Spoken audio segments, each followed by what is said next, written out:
संत कबीरदास भारत के महान कवियों में से एक है, जिन्हें भारतीय समाज में बहुत ही सम्मानजनक दृष्टि देखा जाता है। कबीरदास जी का जन्म काशी वाराणसी उत्तर प्रदेश के लहरतारा के पास सन 1398 के एक जुलाहे परिवार में हुआ था। कबीरदास जी को उनके दोहों के कारण आज भी उन्हें बहुत याद किया जाता है। कबीरदास जी के दोहों में बहुत ही गहराई और सच्ची बातें होती है, इसलिए सुनिए कबीरदास जी के 10 दोहे। जाति न पूछो साधु की, पूछ लीजिए ज्ञान, मोल करो तलवार का, पड़ी रहन दो म्यान। इसका अर्थ है, कबीरदास जी कहते हैं कि किसी व्यक्ति से उसकी जाति नहीं पूछनी चाहिए, बल्कि उससे ज्ञान की बात करनी चाहिए, क्योंकि असली मोल तो तलवार का होता है, म्यान का नहीं। इसलिए इंसान के ऊपर सब कुछ बनाया है। आगे कहते हैं, कबीरदास जी कहते हैं, मानव जन्म पाना कठिन है, ये शरीर बार बार नहीं मिलता। जो फल वृक्ष से नीचे गिर पड़ता है वह पुनः उसकी डाल पर नहीं लगता। इसी तरह मानव शरीर छूट जाने पर दोबारा मनुष्य जन्म आसानी से नहीं मिलता और पछताने के अलावा कोई चारा नहीं रह जाता। इसलिए कबीरदास जी आगे कहते हैं, क्या मांगू कुछ थिर न रहाई, देखत नैन चला जग जाई, एक लक पूत सवा लक नाती, उस रावण के दिहा न बाती। कबीर साहब कहते हैं कि यदि एक मनुष्य अपने एक पुत्र से वंश की बेल को सदा बनाए रखना चाहता है तो ये उसकी भूल है। जैसे लंका के राजा रावण के 1 लाख पुत्र थे तथा 1.25 लाख नाती थे, वर्तमान में उसके कुल वंश में कोई घर में दीप जलाने वाला भी नहीं है, सब नष्ट हो गए। इसलिए है मानव, परमात्मा से तू ये क्या मांगता है जो स्थायी नहीं है। आगे बोलते हैं कि अच्छा बोलना चाहिए। ऐसी वाणी बोलिए मन का पाक होए, औरन को शीतल करे आप हो शीतल होए। ऐसी वाणी बोलिए मन का पाक होए, औरन को शीतल करे आप हो शीतल होए। कबीरदास जी कहते हैं इस दोहे में, कह रहे कि मनुष्य को ऐसी भाषा बोलनी चाहिए जो सुनने वाले के मन को बहुत अच्छी लगे और प्यारी लगे। ऐसी भाषा दूसरों लोगों को तो सुख पहुंचा सकती है, इसलिए सात सुखद को भी बड़ा आनंद का अनुभव होता है। इसके साथ ही आगे बढ़ते हैं।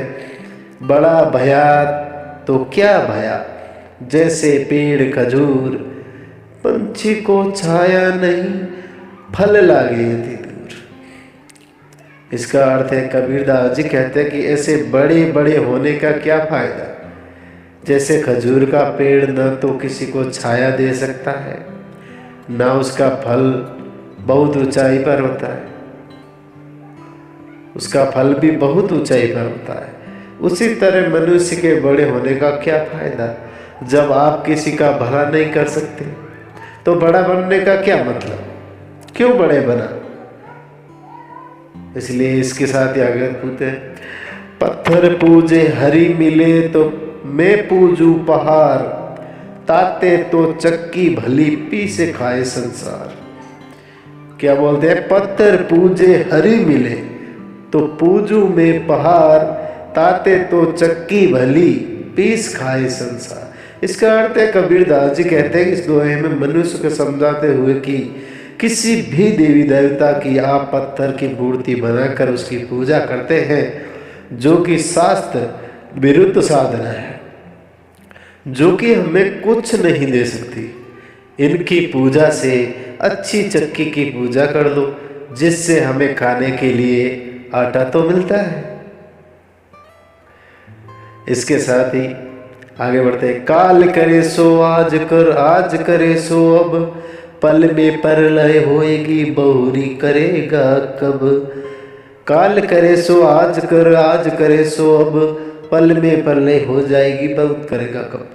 कबीरदास जी कहते हैं कि हमारे पास समय बहुत कम है, जो करना अभी कर लो, उसको आज ही कर डालो। जो आज का है वो अभी करो, क्योंकि पल भर में इस जिंदगी का कभी भी कोई भी पता नहीं, पल्ले जो आएगी ना फिर आपको अपने काम कभी नहीं कर देगी, कम करोगे। इसके साथ आगे, दुख में सिमरन सब करे, सुख में करे न कोई, जो सुख में सिमरन करे तो दुख काहे को होए। इसका अर्थ है, कबीरदास जी कहते हैं दोहे के माध्यम से कि दुख में हर इंसान ईश्वर को, भगवान को याद करते हैं, कहते हैं प्रभु मेरे को ये, प्रभु मेरे को ये। तो सुख में क्यों नहीं करते? अगर यही आप सुख में करोगे तो दुख में आपको भगवान को याद करने की जरूरत नहीं है, क्योंकि भगवान अपने आप आ जाते हैं। इसके साथ ही आगे बढ़ते हैं। नाए धोए क्या हुआ जो मन मेल न जाए, मीन सदा जल में रहे धोए बास न खाए। वापिस एक बार, नाए धोए क्या हुआ जो मन मेल न जाए, मीन सदा जल में रहे धोए बास न खाए।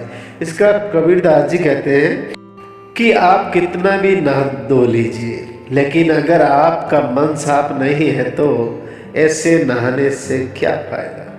जैसे मछली हमेशा पानी में रहती है लेकिन फिर भी वो साफ नहीं होती, मछली में तेज बदबू आती। इसके साथ ही अगर आप कबीरदास जी के प्लीज़, अगर आपको ये कबीरदास जी के दोहे अच्छे लगे तो हमारे चैनल को सब्सक्राइब करें और बेल आइकन को दबा के इम्प्रेस कर लें, ताकि हमारा हर वीडियो आने वाला आप तक ज़रूर पहुँचे।